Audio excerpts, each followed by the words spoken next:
Greetings, this is Chloe, and I'm doing Ethony's 31 Days of Tarot for 2017. I'm trying to wrap it up. I missed a few days because my internet went out, so I'm trying to do the last few days, 3, hopefully.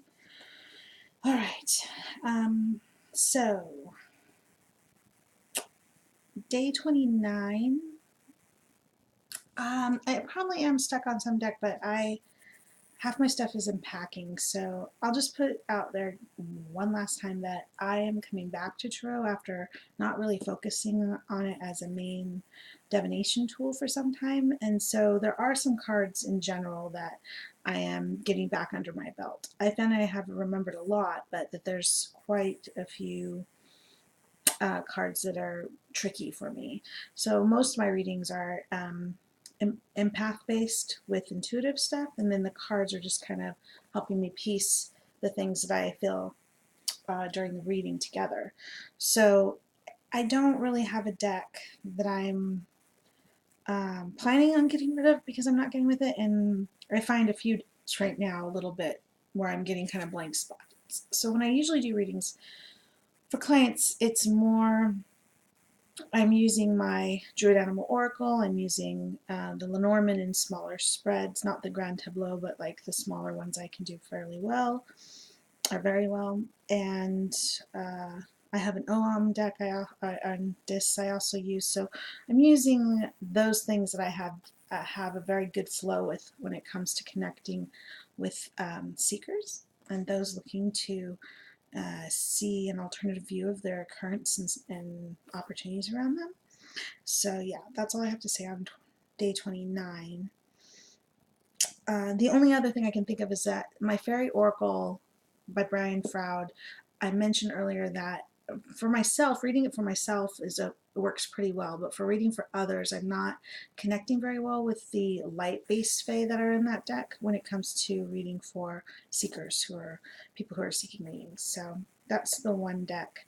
I have no intention of ever getting rid of it, but it is a deck that I'm slowly working through, trying to be able to read it beyond just me or my friends. So okay, so the next day is day 30, a favorite tarot card, art, meaning, or both.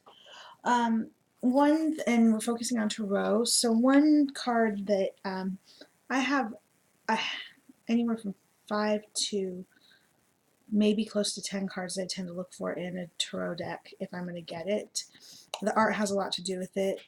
But when it comes to the decks, it's hard. There's like so many cool meanings in different suits that I really like. So I thought what struck me is I had 2 decks that had a similar kind of symbology going on.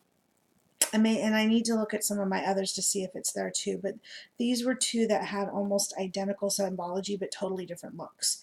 So here's the Death card of the Circle of Life. And again, this is the one that's been redone with more colors and purple edging. And if you look in the picture, that's like a mother holding 2 children. One she's breastfeeding, the other she's just cuddling against her. And then there's 2 skulls and a snake wrapped around all of them, and the moon in the background. And it looks like perhaps a couple mountains or pyramids or something. Or perhaps she has wings. It looks more like it's a background. Okay?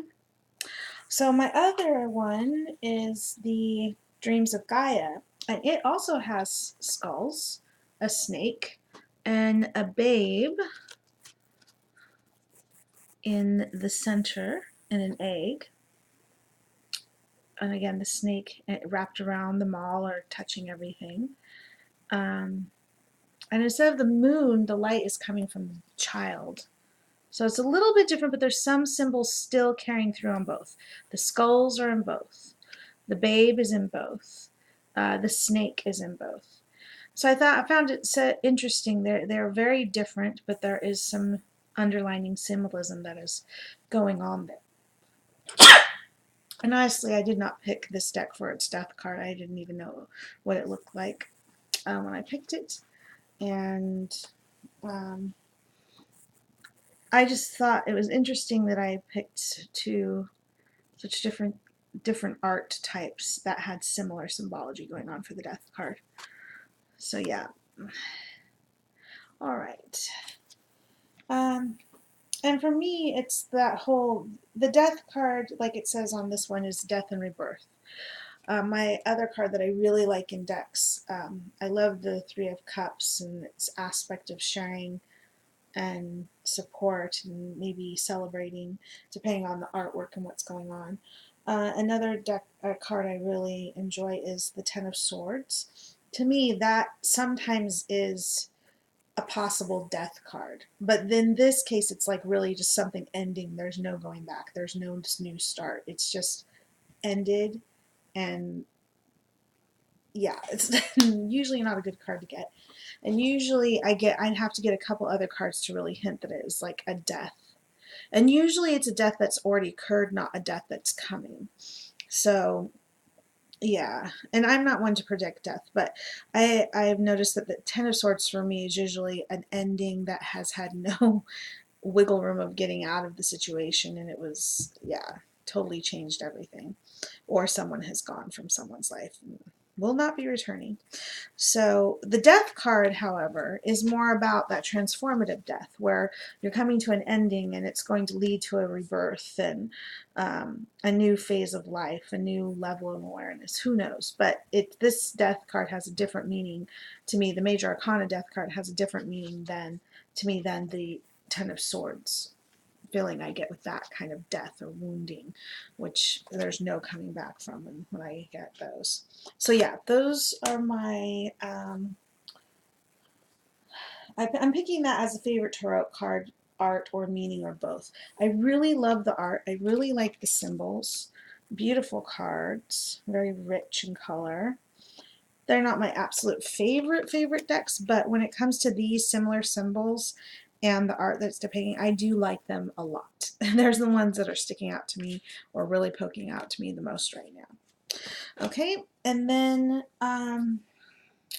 the last one, what will you not do a reading about? Where do you draw the line? This is day 31. Okay, so when I did online readings on saying a hotline type of thing, stop.